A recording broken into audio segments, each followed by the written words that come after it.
पिछला कदम मैंने रखा, अब मैं आगे वालों से बढ़िया ही रख रहा हूँ। पहले एक सपना था भाई मैं अपने देश को रिप्रेजेंट करूँगा, तो फिर अब मेरे 11 टूर हो चुकी हैं जिसमें मैं अपनी इंडिया टीम को रिप्रेजेंट कर चुका हूँ। मेरा नाम अंकित है।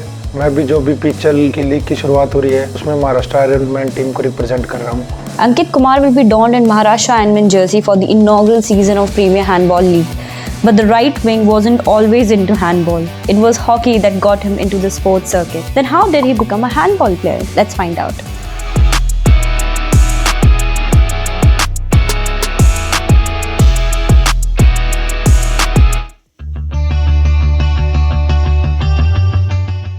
In 2009 से स्पोर्ट्स से जुड़ गया था। मैंने पहले 2 साल हॉकी खेली, फिर हमारे स्कूल में था जो हॉकी टीचर थे, मतलब उनकी कहीं ट्रांसफ़र होगी तो फिर हमारे स्कूल में हॉकी बंद होगी। मैंने हॉकी में भी नेशनल लेवल रिप्रेजेंट किया है और फिर बाद में हमारे स्कूल में जैसे हैंडबॉल की शुरुआत पहले से ही हो रखी थी, पर मैं हॉकी प्लेयर था। फिर बाद में मैंने सोचा और कोई ऑप्शन तो है नहीं, स्पोर्ट्स में मेरा इंटरेस्ट था स्टार्टिंग से ही, तो मैंने हैंडबॉल ज्वाइन कर लिया। और वो भी मैं, क्योंकि जो हैंडबॉल के कोच थे वो मैं लेफ्ट हैंडर था, तो मेरे को स्टार्टिंग से ही फोर्स करते थे भाई तो इसमें आ जा इसमें आ जा, पर मेरा इंटरेस्ट था नहीं पहले। तो फिर मैंने, जब मेरे पास कोई ऑप्शन नहीं बचा तो मैं हैंडबॉल में ऐड हो गया। जैसे मेरा मैथ सब्जेक्ट बहुत अच्छा था एज़ कम्पेयर टू अदर्स, तो फिर मेरे को था भाई मैं नॉन मेडिकल स्ट्रीम लूँगा, बीटेक वगैरह इंजीनियरिंग लाइन में जाऊँगा। पर फिर जैसे जैसे मैं हैंडबॉल में अप होता गया, स्टेट नेशनल से बाद में इंटरनेशनल खेला, तो फिर मेरे को ऐसा हो गया भाई नहीं, मेरे को हैंडबॉल में अपनी कोई ना कोई लाइन चूज़ करनी है।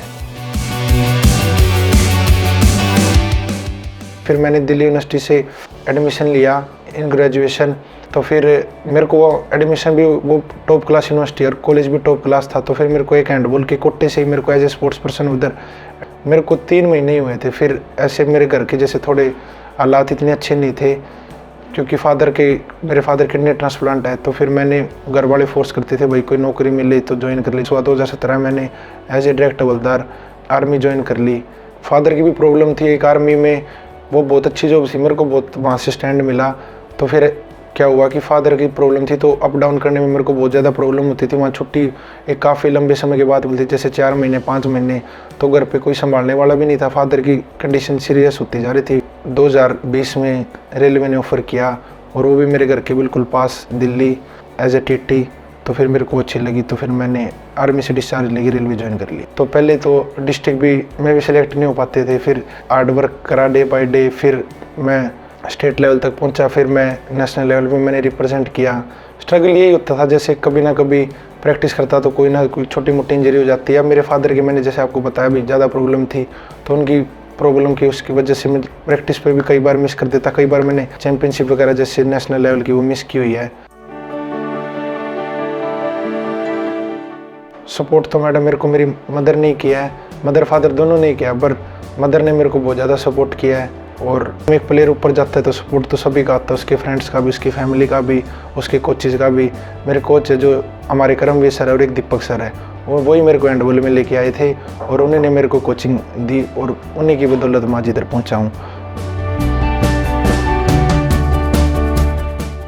मैडम मैंने 2016 से एक जूनियर इंडिया टीम सेलेक्ट हुई थी, तो मैं वो जॉर्डन गई थी। मैंने वहाँ अपना पहला मतलब इंटरनेशनल डेब्यू किया था।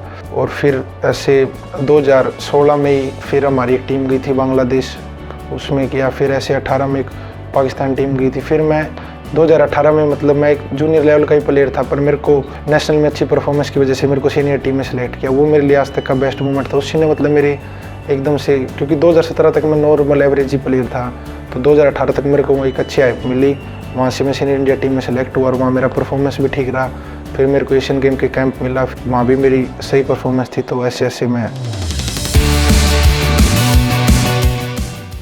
बहुत अच्छा स्टेप है एक हैंडबॉल प्लेयर के लिए, जो भी खेल रहे हैं उनके लिए भी और जो भी आने वाले जो जूनियर प्लेयर हैं उनके लिए भी। क्योंकि मैडम किसी भी लीग से ऑब्वियस सी बात है एक गेम को हाइप मिलती है। एक बंदा प्रोफेशनल के साथ साथ अपना थोड़ा पर्सनल में भी अपने आप को अच्छा कर सकता है, क्योंकि हम टूर्नामेंट खेलते रिप्रेजेंट करते हैं, तो फिर वो एक सिर्फ एक कंट्री लेवल होता है भाई हमने रिप्रेजेंट किया। क्योंकि हैंडबॉल में अभी तक हम ओलंपिक तो क्वालिफाई कर नहीं पाए, वो हमको एक मतलब वो एक जो एक प्लेयर को पहचान मिलती है ना इंटरनेशनल प्लेयर को, वो अभी तक मतलब मेरे ये मानना है भाई वो मिल नहीं पाई थी। तो आई थिंक PHL की जो शुरुआत हुई है उससे एक अच्छा हाइप मिलेगा गेम को भी, और जो खेल रहे हैं उनको, प्लेयरों को, चीज़ जो भी सपोर्टिंग स्टाफ जो सब आते हैं उसमें सबको एक अच्छी हाइप मिलेगी।